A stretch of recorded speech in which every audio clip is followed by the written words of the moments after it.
Muitas pessoas pensam que a história do Natal começou em uma manjedoura, em uma noite estrelada, em Belém. Mas e se eu te dissesse que a verdadeira origem do Natal é muito, mas muito mais antiga? Para entendê-la, precisamos voltar no tempo, não apenas séculos, mas milênios, até o exato momento em que a humanidade mais precisou de uma promessa. A história não começa com anjos e pastores, mas em um jardim, o Jardim do Éden. Ali, Adão e Eva tomaram uma decisão que mudou tudo. Ao desobedecerem a Deus, eles não apenas introduziram o pecado no mundo, mas também criaram uma separação, uma fratura, na relação entre o Criador e a criação. Em meio à consequência desse ato, no meio do julgamento, Deus não abandonou a humanidade ao seu próprio destino. Pelo contrário, ele fez a primeira e mais incrível promessa de resgate. Ali mesmo, diante da serpente, que representava o mau desdeclaro da descendência da mulher, virá aquele que esmagará a sua cabeça.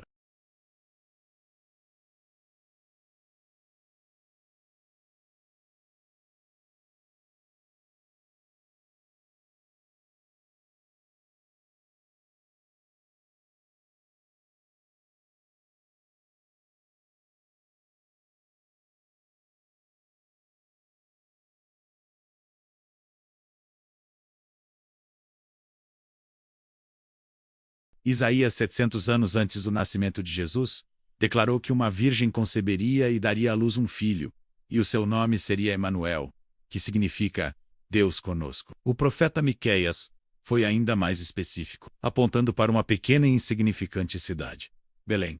Ele disse que de lá sairia o governante de Israel. Enquanto isso, o mundo seguia seu curso caótico.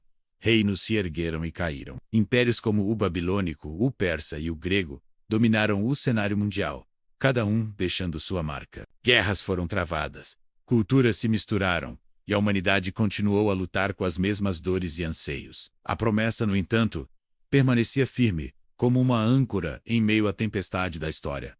Então, veio um período de silêncio. 400 anos. Imagine isso, por 4 séculos.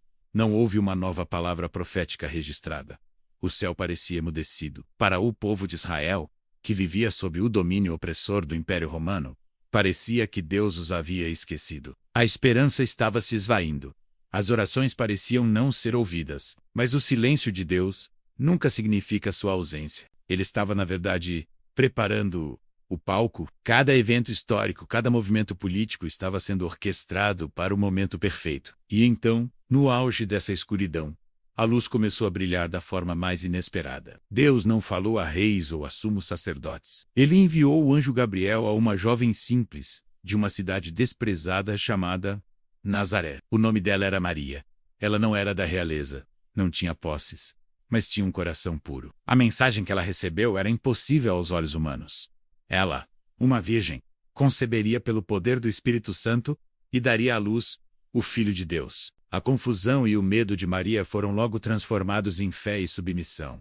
Ela disse: "Cumpra-se em mim a tua palavra." Pouco depois, José, seu noivo, um homem justo e bom, descobriu que ela estava grávida. Seu mundo desabou. A lei permitia que ele a expusesse publicamente, o que poderia levar à sua morte, mas em sua bondade, ele decidiu dixá-la secretamente. E foi aí que Deus interveio novamente. Em um sonho, um anjo lhe explicou toda a verdade e o encorajou a não ter medo de receber Maria como sua esposa, porque o que nela fora gerado era a obra do Espírito Santo. José, em um ato de fé gigante, obedeceu. Enquanto esse drama pessoal e divino se desenrolava em Nazaré, a centenas de quilômetros de distância, em Roma, o homem mais poderoso do mundo, o imperador César Augusto, tomava uma decisão. Ele queria saber o tamanho de seu império. Queria contar seu povo para fins de impostos e controle. Então, ele assinou um decreto ordenando que todos fossem à sua cidade de origem para se registrar. Para ele era apenas um ato administrativo, uma demonstração de seu poder. Mal sabia ele que estava sendo movido como uma peça no grande tabuleiro de xadrez de Deus.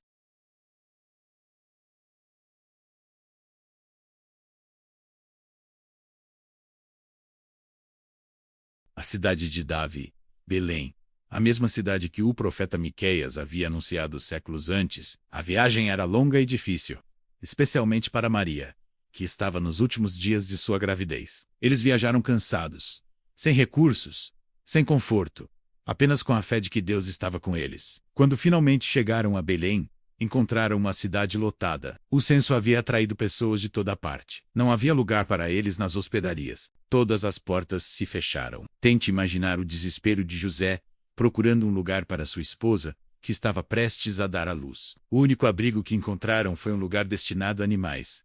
Uma cocheira, uma gruta, um estábulo. O lugar mais humilde que se possa imaginar. E foi ali, naquele lugar que ninguém escolheria, na simplicidade e na pobreza, que a promessa de milênios se cumpriu. O Rei do Universo, o Filho de Deus, nasceu. Não em um palácio cercado do luxo, mas em uma manjedoura, cercado por animais.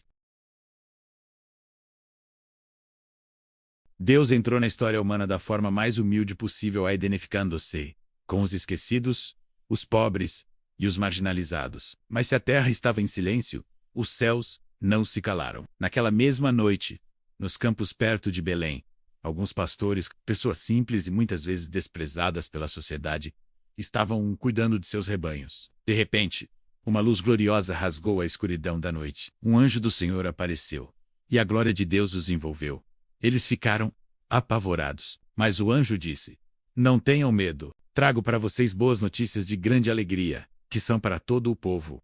Hoje na cidade de Davi, nasceu o Salvador, que é Cristo, o Senhor." E então, junto com aquele anjo, apareceu uma multidão do exército celestial, louvando a Deus e dizendo: "Glória a Deus nas alturas, e paz na terra aos homens, a quem ele concede o seu favor." A primeira audiência do nascimento do rei não foram os poderosos, mas os humildes. E eles correram para Belém e encontraram tudo exatamente como o anjo lhes havia dito. Mas a notícia não ficou restrita àquela região. Longe, no Oriente, homens sábios, estudiosos dos céus, viram uma estrela diferente de todas as outras. Eles entenderam que aquela estrela anunciava o nascimento de um novo rei, o rei dos judeus. E eles viajaram por meses, talvez anos, seguindo aquele sinal celestial, trazendo presentes dignos de um rei: ouro, incenso e mirra. A estrela que os guiou não era apenas um fenômeno astronômico, era o GPS de Deus, o sinal celestial de que a profecia estava viva